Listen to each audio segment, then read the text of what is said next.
Hello everyone, कैसे हो आप सब। एक बार पुनः स्वागत है आप सभी का हमारे अपने YouTube channel Shiv coaching classes पर। और दोस्तों आज की इस वीडियो में हम देखेंगे class 12th biology NCERT chapter 10 में। दोस्तों आज यहाँ पे हम 2 से 3 इंपॉर्टेंट वीडियो देखेंगे, इंपॉर्टेंट क्वेश्चन देखेंगे। तो आइए सीधे वीडियो को स्टार्ट करते हैं। देखिए पहला क्वेश्चन है, जीवाणुओं के विभिन्न क्षेत्रों में उपयोग लिखना है।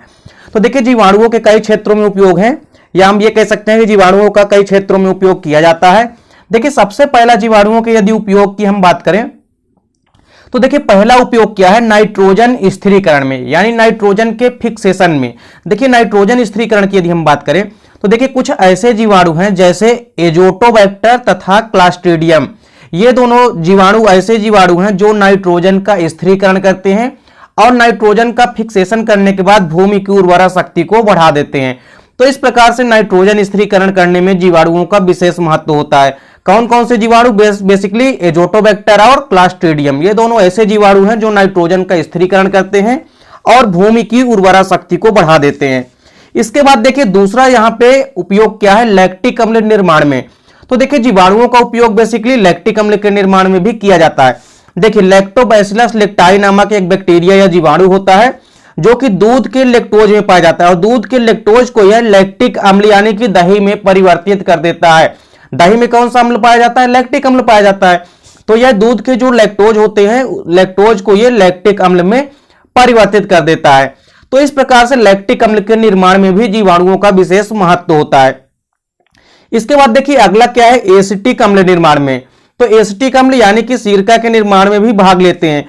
तो देखिए एसिटिक अम्ल निर्माण में कैसे जीवाणु भाग लेते हैं, देखिए एसिटोबैक्टर एसिटाई नामक बैक्टीरिया होता है जो कि सिरका का निर्माण करता है। तो एसिटोबैक्टर एसिटाई नामक जो जीवाणु या बैक्टीरिया होता है यह सिरका का निर्माण करता है। इस प्रकार एसिटिक अम्ल के निर्माण में भी बैक्टीरिया जो हैं उपयोगी होते हैं। इसके बाद देखिए औषधि के निर्माण में। तो औषधि निर्माण में यानी मेडिसिन के फॉर्मेशन के क्षेत्र में भी जीवाणुओं का विशेष महत्व होता है। देखिए कुछ जीवाणु जैसे स्ट्रेप्टोमाइसिस, ये एक प्रकार का प्रतिजैविक होता है। देखिए स्ट्रेप्टोमाइसिस से प्रतिजैविक औषधियां प्राप्त की जाती है। तो इस प्रकार से कुछ जीवाणु जैसे स्ट्रेप्टोमाइसिस हो गया, इसी प्रकार और कई सारे जीवाणु हैं जिनसे कि प्रतिजैविक औषधियां भी प्राप्त की जा सकती है। इसके बाद देखिए अगला यूजेस कहां है, सहजीवी के रूप में यानी सिम्बियोटिक के रूप में। देखिए सहजीवी के रूप में कैसे यूज होता है इसका, तो कुछ जीवाणु हमारे शरीर में सहजीवी के रूप में रह करके क्या करते हैं, जैविक क्रिया में मदद करते हैं। जैसे इस्चेरिचिया कोलाई, तो यह इस्चेरिचिया कोलाई जो होता है यह सहजीवी के रूप में कार्य करता है। तो इस प्रकार सहजीवी के रूप में भी बैक्टीरिया का उपयोग होता है। तो इस प्रकार से बैक्टीरिया के 5 प्रमुख उपयोग हैं। इसको आपको तैयार करना है क्योंकि ये क्वेश्चन पेपर में पूछे जाते हैं। चलिए इसके बाद दूसरा क्वेश्चन है हमारा, विभिन्न क्षेत्रों में कवकों की उपयोगिता। अब देखिए यहां पर यदि हम बात करें विभिन्न क्षेत्रों में कवकों की उपयोगिता यानी यूजेस, या हम कह सकते हैं यूजेस ऑफ फंगाई। तो देखिए कवकों का भी कई सारे क्षेत्रों में उपयोग है। सबसे पहला यूज कहां है कवक का, औषधि के रूप में यानी मेडिसिन फील्ड में। तो मेडिसिन फील्ड में देखिए क्या होता है कि अनेक प्रकार के एंटीबायोटिक जो हैं वो कवकों से प्राप्त किए जाते हैं और इसका सबसे बढ़िया एग्जांपल है पेनिसिलिन। और पेनिसिलिन को हम पेनिसिलियम नोटेटम से प्राप्त करते हैं। तो इस प्रकार से औषधि के रूप में विभिन्न प्रकार के कवकों का यूजफुल होता है। तो देखिए कवक जो होते हैं जैसे पेनिसिलिन जो प्रतिजैविक होता है, इसको हम किस कवक से प्राप्त करते हैं, पेनिसिलियम नोटेटम नामक कवक से प्राप्त करते हैं। तो इस प्रकार से औषधि के रूप में इनका उपयोग किया जाता है। तो मुख्य रूप से कवक का उपयोग किसके रूप में किया जाता है, औषधि के रूप में। दूसरा इसका उपयोग है भूमि की उर्वरता में। देखिए भूमि की उर्वरता बढ़ाने में किस प्रकार से मदद करते हैं कवक, तो देखिए कवक जो होते हैं ये कई सड़े गले पदार्थों का क्या करते हैं, अपघटन करते हैं और अपघटन करने के बाद ये भूमि की उर्वरा शक्ति को बढ़ा देते हैं। तो इस प्रकार से भूमि की उर्वरा शक्ति बढ़ाने में भी विभिन्न क्षेत्रों में कवकों का उपयोग किया जाता है। इसके अलावा तीसरा उपयोग क्या है, नाइट्रोजन स्थिरीकरण में यानी नाइट्रोजन के फिक्सेशन करने में भी कवकों का यूजफुल होता है। देखिए कई प्रकार के कवक जैसे रोडोटुरुला, तो रोडोटुरुला जो कवक होता है नाइट्रोजन का स्थिरीकरण करता है यानी नाइट्रोजन का फिक्सेशन करता है तथा भूमि की उर्वरा शक्ति को बढ़ाते हैं। तो इस प्रकार से नाइट्रोजन का फिक्सेशन करने में भी कवक महत्वपूर्ण भूमिका निभाते हैं। इसके बाद देखिए अगला यूजेस कहां है, वातावरण को शुद्ध करना यानी इन्वायरमेंट को प्योर करना। वातावरण को शुद्ध करने के लिए देखिए कई प्रकार के कवक जो हैं ये अपघटन करते हैं जीवाणुओं का और अपघटन करने के बाद क्या करते हैं, ये वातावरण को शुद्ध कर देते हैं। तो इस प्रकार जीवाणुओं या हम कह सकते हैं कवकों के अपघटन द्वारा वातावरण को भी शुद्ध किया जा सकता है। तो इस प्रकार से वातावरण को शुद्ध करने के लिए भी विभिन्न क्षेत्रों में कवकों का उपयोग होता है। चलिए इसके बाद अगला उपयोग कहां है, अनुसंधान में। देखिए अनुसंधान में यदि हम बात करें तो न्यूरोस्पोरा नामक जो कवक है, जैसे कई कवकों का उपयोग जो है अनुवांशिकी तथा कई अनुसंधानों में भी किया जाता है। न्यूरोस्पोरा जैसे और कई सारे कवक है जिनका उपयोग जेनेटिकली यानी जेनेटिक और किसमें अनुसंधानों में भी किया जाता है। तो इसका मुख्य रूप से उपयोग कहां हो रहा है, अनुसंधानों में भी होता है। चलिए इसके बाद एक आखिरी है हार्मोन निर्माण में।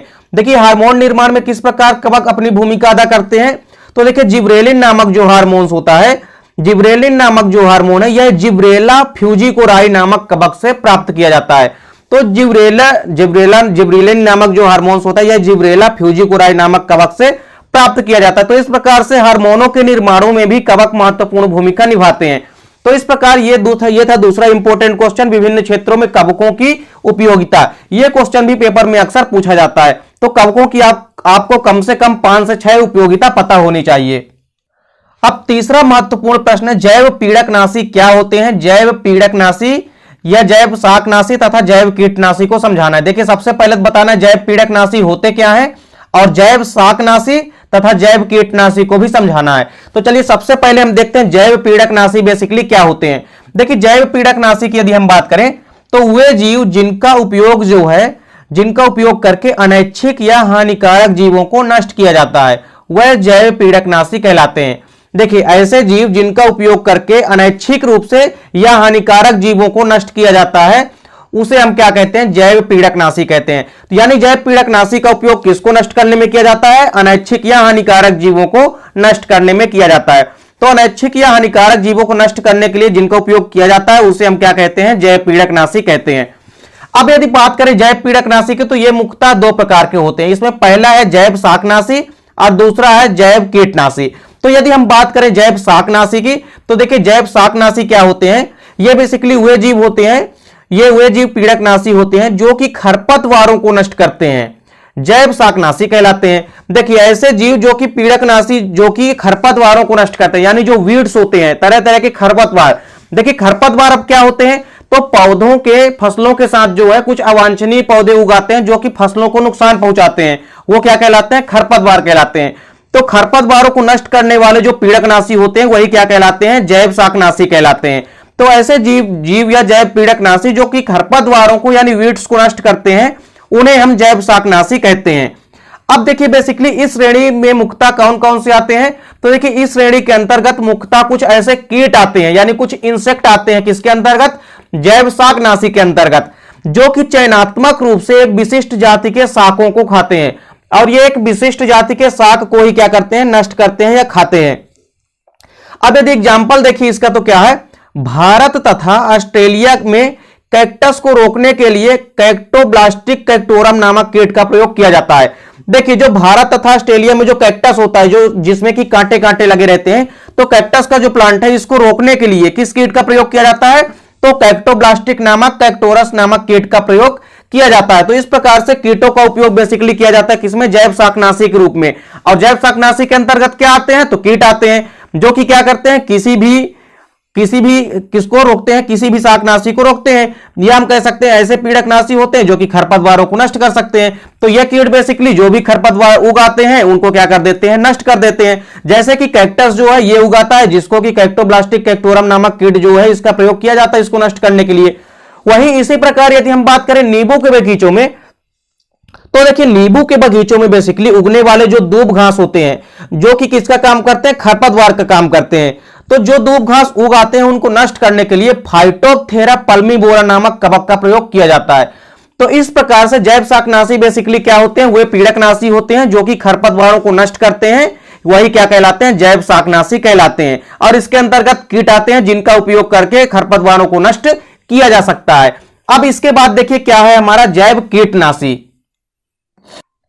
अब देखिए जैव कीटनाशी क्या होते हैं, तो वे जैव पीड़कनाशी जो कीटों को नष्ट करते हैं जैव कीटनाशी कहलाते हैं। अब देखिए ऐसे पीड़कनाशी जो कि कीटों को ही नष्ट करते हैं उनको हम क्या कहते हैं, जैव कीटनाशी कहते हैं। तो देखिए बेसिकली जो जैव कीटनाशी होते हैं ये बहुत से हानिकारक कीटों को परजीवियों, बीमारियों और दूसरे कीटों के द्वारा क्या किया जाता है, नष्ट किया जाता है। अब इन कीटों को किसके द्वारा नष्ट किया जाता है, तो कई सारी परजीवियों, बीमारियों या दूसरे कीटों के द्वारा इनको नष्ट किया जाता है। इसका एग्जाम्पल भी यहां पे है, देखिए जो एफिडो होता है, एफिडो को मारने के लिए प्रेइंग मेंडिस का प्रयोग किया जाता है। तो एफिडो को मारने के लिए, जो एफिडो होते हैं कीटनाशी, इसको मारने के लिए किसका प्रयोग किया जाता है, किस कीटनाशी का, प्रेइंग मेंडिस नामक कीटनाशी का प्रयोग किया जाता है। तो इस प्रकार से जैव शाकनाशी और जैव कीटनाशी भी आपको तैयार करके रखना है, क्योंकि ये भी क्वेश्चन पेपर में पूछे जाते हैं। तो उम्मीद करता हूं दोस्तों वीडियो पसंद आई होगी। दोस्तों वीडियो अच्छी लगे तो लाइक और कमेंट कीजिएगा, साथ ही साथ अपने दोस्तों को भी शेयर कीजिएगा, और यदि आप चैनल पर नए हैं तो चैनल को सब्सक्राइब अवश्य कर लें, ताकि और बगल में लगे बेल आइकन को प्रेस कर लें, ताकि वीडियो की नोटिफिकेशन आपको मिलती रहे। तो उम्मीद करता हूं दोस्तों वीडियो पसंद आई होगी। मिलते हैं दोस्तों नेक्स्ट वीडियो में, तब तक के लिए जय हिंद, वंदे मातरम।